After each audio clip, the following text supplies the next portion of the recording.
independent nations.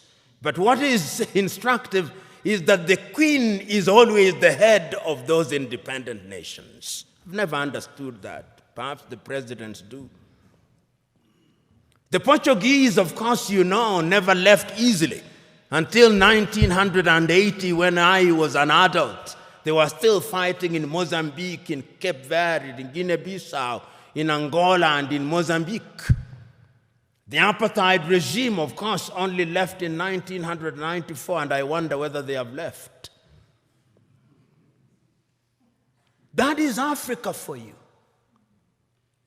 So that the fears of Kwame Nkrumah that if you are not united, we would have problems, started haunting us. He said that if we are not united in the Pan-African spirit, what is going to happen is that the imperialists is going to control us. They are going to emphasize our ethnic differences. And they are going to ensure that we begin fighting amongst one another. And as we do so, they are going to exploit us. And they started. In January 1961, they assassinated Patrice Emery Lumumba, and Congo has never been the same again. In 1963, they assassinated Sylvanus Olympio in Togo, and Togo has never been the same again. Then there were coup d'etats. Kwame Nkrumah himself, in 1966, eliminated via coup d'etat, all his writings, all his speeches banned, never to be read, never to be listened to until 1972, when Ignatius Kutu Acheampong rehabilitated him. Ahmed Ben Bella in Algeria, gone. In Nigeria, Nnamdi Azikiwe and Abubakar Tafawa Balewa, gone. In Mali, Modibo Keita, gone. In Chad, everywhere, coup d'etats. Here in Ethiopia, 1974, if I'm not wrong, coup d'etat and the emergence of the Derg regime. In East Africa, Uganda, coup d'etat, mutinies in Kenya, Uganda, Tanzania in 1971. All orchestrated because we were disunited and we were weak. The predictions of our forefathers and founding mothers that disunited we would remain weak came true. That is the history of it. So that today, when we talk about the African continent and we talk about Pan-Africanism, we must understand it in the context of that history. And you will remember that it is not as if Africa never realized or never recognized that our weakness would be in our disunity. We did. We did. Because regionally we were trying to integrate. We were in the East African community, we were creating the East African community. In South Africa, we were creating SADC. In West Africa, we were creating ECOWAS.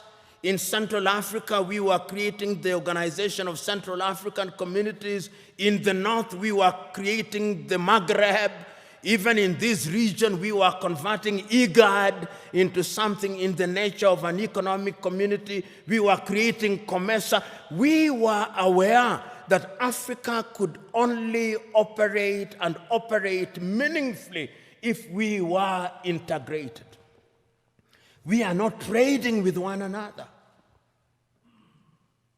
Intra-African trade is not anything beyond 15%, the lowest anywhere in the world. If you look at all our sectors, And look at them, look at our agriculture. Almost all African countries are net food importers. There is not a single African country that is in meaningful technology. Not a single African country produces a mobile phone. Yet the single most important ingredient in mobile telephony is to be found in the Democratic Republic of Congo. Not a single African country produces a car other than assembling completely knocked down kits. There is no meaningful production of pharmaceutical products in Africa.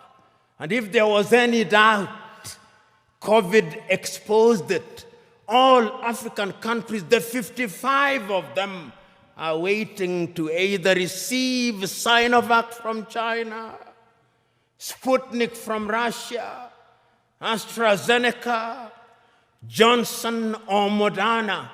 And we don't even know what they are because our bureaus of standardization don't know.